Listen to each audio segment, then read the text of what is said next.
DHA Quetta की जानिब से ये न्यूज़ फ्लैश आने के बाद कि जिनके पास भी ओपन एफिडेविट फाइल्स हैं वो इनको अपने नाम पे ट्रांसफ़र करवा लें। और ये सबसे ज़्यादा पूछा जाने वाला क्वेश्चन बन चुका है कि अभी हम ख़रीदारी करें डीएचए कोयटा में या वी शुड वेट। तो उसके लिए सोचा कि कुछ इसके प्रॉज एंड कॉन्स पे बात कर ली जाए। ये न्यूज़ फ्लैश जो है इसमें क्लियरली ये कहा गया है कि 31 दिसंबर की डेडलाइन दी गई है 2021 की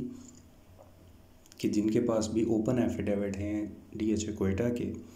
उनको वो अपने नाम पे ट्रांसफ़र करवा लें, एलोकेशन में कन्वर्ट करवा लें, तो अपकमिंग बैलेटिंग में वो शामिल होंगे। अपकमिंग बैलेटिंग जो है उसकी अभी डेट तो कोई अनाउंस नहीं की गई, लेकिन उसमें जल्द लिखा गया है कि जल्द लोकेशन बैलेट। ये जल्द लोकेशन कितनी जल्द होती है, whether it would take around a month or so या ज़्यादा टाइम लग जाता है, वो तो हम सर्टेन होकर नहीं कह सकते। लेकिन अगर देखा यह जाए कि आज का ये जो रेट है ये फेवरेबल है या नहीं, तो उसमें ये 75-76 का वो रेट है जिस पे अभी बैलेटिंग की जब कोई भी बात नहीं हुई थी, कम से कम ओपन बैलेट ये जो ओपन एफिडेविट है इसके बारे में, क्योंकि जो अर्ली बर्ड इनका सेगमेंट था उसकी बैलेटिंग की बात तो हो रही थी फरवरी और मार्च में, लेकिन जो ओपन एफिडेविट है वो अभी यही कहा जा रहा था कि शायद it would take an year or so, या इससे भी कुछ थोड़ा टाइम ज़्यादा लग सकता है। लेकिन ये न्यूज़ फ्लैश आने के बाद अब आप एक डेडलाइन सामने आ गई है कि आपने इस तक करवाना है। इसका मतलब है कोई ज़्यादा दूर नहीं है इसकी लोकेशन बैलेट का ऐलान। एक तो इसका सबसे बड़ा मेरिट ये है, और आज का रेट जो 75-76 है वो रेट वो है जिस पे ऑलरेडी ये जब बैलेटिंग की कोई बात नहीं थी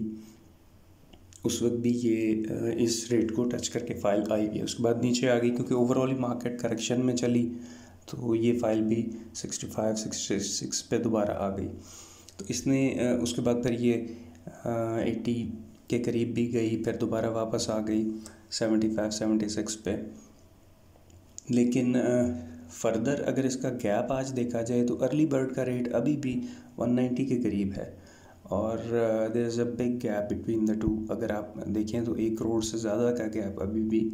तकरीबन 1 करोड़ 10 से 1 करोड़ 20 लाख रुपए का फ़र्क है दोनों फाइल्स में। कुछ लोगों को ये भी मिसकंसेप्शन है कि अगर ये बैलेटिंग हो जाती है तो both will become the same things.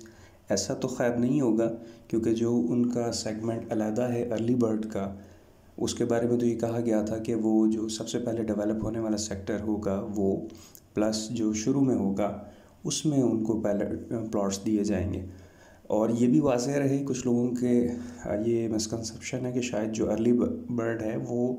Plots बन चुके हैं, वो भी फाइल्स हैं, उनकी बैलेटिंग भी जो है वो अभी होनी है। तो दोनों फाइल्स में रेट का इतना डिफरेंस समझ में नहीं आता। शायद यही कोयटा का इस वक्त का सबसे बड़ा जो है एडवांटेज है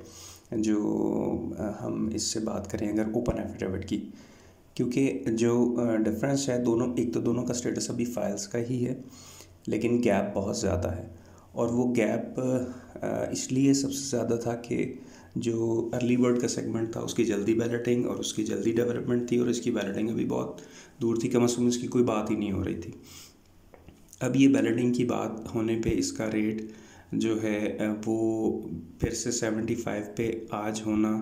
तो इट शोज़ कि ये एक फेवरेबल रेट है जिस पे ये बग़ैर बैलेटिंग की बात हुए भी जब हो चुकी है, इस रेट को टच कर चुका है, तो अब तो बैलेटिंग की बात हो चुकी है। और डीएचए की तरफ से खुद, मतलब ये कोई र्यूमर नहीं है, डीएचए ने ख़ुद उस चीज़ को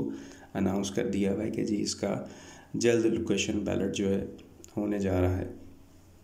उस हिसाब से तो रेट बड़ा फेवरेबल नज़र आता है कि एक तो बैलेट होने जा रहा है, दूसरी बात ये कि इसका गैप बहुत ज़्यादा है अर्ली बर्ड के साथ इस मार्केट में भी, जिसमें ऑलरेडी मार्केट करेक्शन मोड में चल रही है, उसमें भी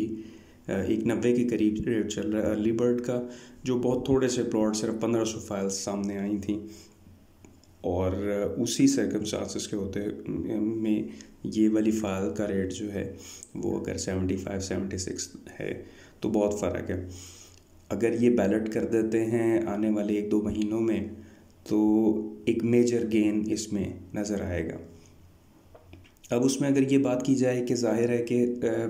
हर कोई तो इतना वो लकी नहीं होगा कि उसका प्लॉट निकल आए। इसमें कुछ लोगों के प्लॉट निकलेंगे, कुछ के नहीं निकलेंगे प्लॉट, लेकिन एक अगेन वो एक रेट सेट हो जाएगा। जैसे अर्ली बर्ड ने रेट सेट किया तो आपका ये जो नॉर्मल वाली फ़ाइल थी 1 कनाल वाली, ये बहुत ऊपर गई। तो फिर जब ये प्लॉट्स का स्टेटस कुछ का बन जाएगा तो मज़ीद ये मैच्योर से मैच्योर सोसाइटी होती चली जाएगी और लोगों के जो इसके बारे में फ़ियर्स और रिजर्वेशंस थी वो काफ़ी हद तक रिमूव हो जाएंगी कि कोयटा ने जो जो बात की है उसको डिलीवर भी किया है। फिर तीसरी बात ये कि डेवलपमेंट वहाँ पे अच्छे पेस पे चल रही है, वो भी साथ साथ सिलसिला कर चल रहा है कि प्राइसेस बढ़ाने में जो मेजर पार्ट प्ले करता है वो चीज़। फिर DHA कोयटा में जो है, इनफैक्ट मैं ये कहूँगा कि कोयटा शहर में जो है इस तरह की एक सोसाइटी जो सिक्योर भी हो और वेल प्लान्ड हो और एक टॉप ऑफ द लाइन जो आपकी एक सोसाइटी है उसकी तरफ से ये दिया गया हो प्रोजेक्ट, तो दैट वाज मच रिक्वायर्ड और people were waiting for the thing, क्योंकि बहुत ज़्यादा यहाँ पे सोसाइटीज़ हैं नहीं। और ये बात तो कई दफ़ा हो चुकी है कि इसके सराउंडिंग में बहुत ज़्यादा रेट्स हैं जो इनफैक्ट सराउंडिंग मतलब कुछ दूर फासले पे, जैसे कोयटा ऐसे कुछ 20-25 मिनट के ड्राइव पे अगर है कोयटा कैंट इनफैक्ट, और कोयटा कैंट में रेट अगर 5-6 करोड़ का है, इससे ज़्यादा भी है। और बाकी सोसाइटी चिल्तन हाउसिंग है या और, तो रेट्स बहुत ज़्यादा हैं। फिर यहाँ ये भी बात हो चुकी है कि स्क्वायर फीट्स में जो है वो रेट काउंट होते हैं, जिससे इसकी ज़मीन की वैल्यू का अंदाज़ा हो सकता है कि कितनी वैल्यूएबल लैंड यहाँ पे है। अगर इसके डीमेरिट्स की बात की जाए तो ज़ाहिर है आपके नॉलेज में है, कहा जाता है यहाँ पे पानी के इश्यूज़ हैं, ऑब्वियसली हैं।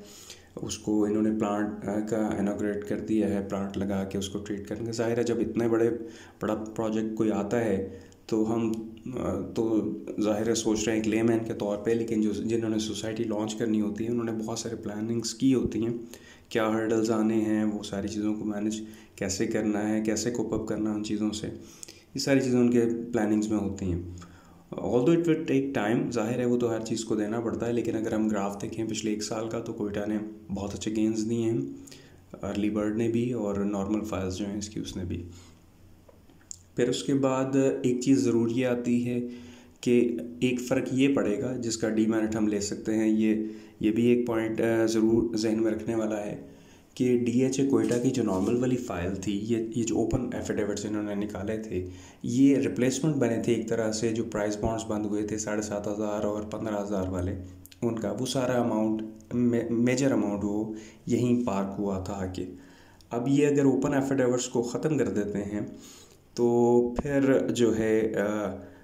कुछ इस पे इम्पैक्ट आ सकता है कि वो लोग जो चाह रहे थे कि हमारी जो डिक्लेयर्ड अमाउंट नहीं है वो यहाँ पे पार्क हुई भी है, वो फिर यहाँ पार्क ना हो सके। लेकिन इसमें भी एक चीज़ है कि DHA कैसे इसको ट्रीट करता है कि आने वाले टाइम में वो ओपन एफिडेविट को बिल्कुल ख़त्म कर देते हैं या सिर्फ इसी हद तक रहते हैं कि जी जिसने इस अपकमिंग बैलेट में शामिल होना है वो तो इसको अपने नाम पे करवा ले, और जो इसको उसी तरह रखना चाहता है वो he can keep his file in the same way. तो अगर वो ऐसा अनाउंस कर देते हैं तो फिर तो ये है कि बाद जिनके प्लॉट्स नहीं भी निकलेंगे उनकी भी फाइलों के रेट्स जो है वो मेंटेन रहेंगे, वो बढ़ भी सकते हैं, क्योंकि ज़ाहिर है कुछ की हैसियत फिर प्लॉट्स की हो जाएगी। सेगमेंट एक नया आ जाएगा ना, पहले एक सेगमेंट आया अर्ली बर्ड का, वो नॉर्मल फाइल से हट के एक अलग सेगमेंट बन गया। आप सबके नॉलेज में होगा ही कि अर्ली बर्ड भी इसी तरह की फ़ाइल्स थी और उनको ये कहा गया कि अगर आप 23 लाख रुपए इसके डेवलपमेंट चार्जेस यकमुश्त दे देते हैं तो फॉर श्योर आपको जो प्लॉट मिलेगा वो डेवलप सेक्टर में मिलेगा, जो सबसे पहले डेवलप होगा और जिसकी लोकेशन सबसे शुरू में होगी। तो दूसरा सेगमेंट अब एक बन जाएगा प्लॉट्स का। फिर तीसरा सेगमेंट ये होगा फाइल्स का, वो whether these are the allocation files, affidavit, open affidavit या जो भी। अगर DHA इसको प्रोलॉन्ग करता है कि आप इसको अब फर्दर ओपन एफिडेविट रख सकते हैं, तो फिर भी इसका रेट मेंटेन ही रहेगा। उसके अलावा अगर देखा जाए तो कोई ऐसी ख़ास वजह, और अगर कोई ओवरऑल मार्केट में कोई करेक्शन ऐसी ना आ जाए, कोई ख़ास वजह नज़र नहीं आती कि इसका रेट बहुत तेज़ी से कोई नीचे आए या अभी भी नीचे आए, मज़ीद नीचे आए और हम बाइंग के लिए वेट करें। इट सीम्स कि एक अच्छा रेट नज़र आता है so far as the buyer is concerned.